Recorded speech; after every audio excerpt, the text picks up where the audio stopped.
so tired. You can't go back to his hood. Yeah, unfortunately, the city is on fire. You know, we dealing with something that's been going on for a long time. Our people, as far as, you know, just speaking on like the violence that go on in the city and the continuous cycle of what, you know, they hear about in the news, because it is true. Unfortunately, I don't think nothing changed until, you know what I'm saying, until somebody is able to forgive, until enough people are able to forgive. And would that ever happen? I can't see it. I don't know. You know what I'm saying? It's going to take a certain level of heart and forgiveness, you know what I'm saying, a certain level of maturity. A lot of people will have to stand up and say, man, I know y'all did what y'all did. I lost this person and that person, but, you know, we're going to leave it where it's at. And until that can happen, I don't know if the hatred will ever really die down for real. You know what I'm saying? It will just take a lot. It'll take some real big stand-up people, a whole bunch of them. And, you know, Lord willing, it do happen, but I can't see it, to be frank.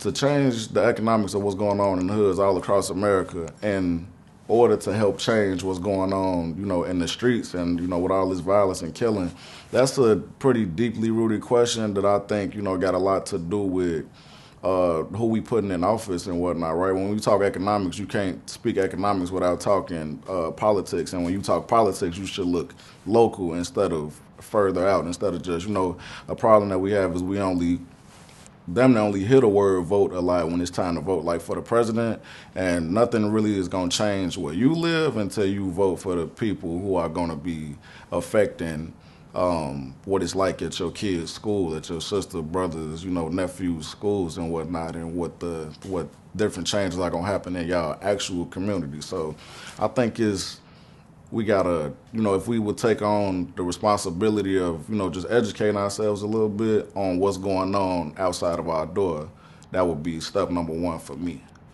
I think, you know, with a little internal searching, you know what I'm saying, and a little bit of care, you know, we could overcome that, but people gotta care first. Something that probably would change the relationship between the police and the people of these inner cities is probably like, I think we immediately uncomfortable when we unfamiliar with something.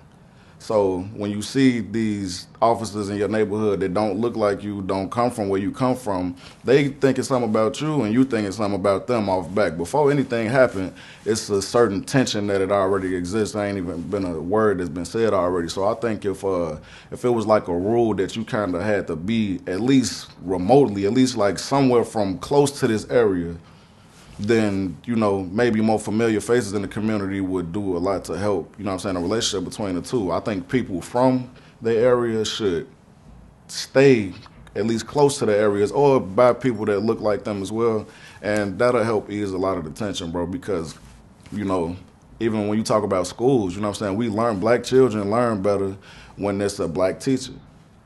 I think it's no different in, you know, what we see outside of our doors when it come to policing and, you know, who patrolling our areas. It's already a bad relationship because we're not familiar with what we looking at. These people don't look like us, and, you know, whether we could say all that, you know, everybody is, the skin color don't matter and all of that, and it shouldn't, but that's not reality. And if we could just, you know, just be a little bit more comfortable with what we're looking at, then I think that would be a good place to start for sure.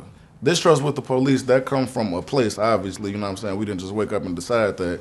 The police have to, you know, be held accountable for what they're doing and everything that goes on in the law enforcement system is not right, you know what I'm saying? I know niggas going through shit right now for things that they did not do. I know people fighting cases right now that they shouldn't be fighting. If the police would actually do what they're supposed to do, if the police would have a certain onus and actually, you know what I'm saying, represent the way that they're supposed to be representing that badge, then, you know, everybody would trust you if you did the right thing. If there's a distrust going on with the police community, then obviously that's coming from somewhere. So, you know, that's that.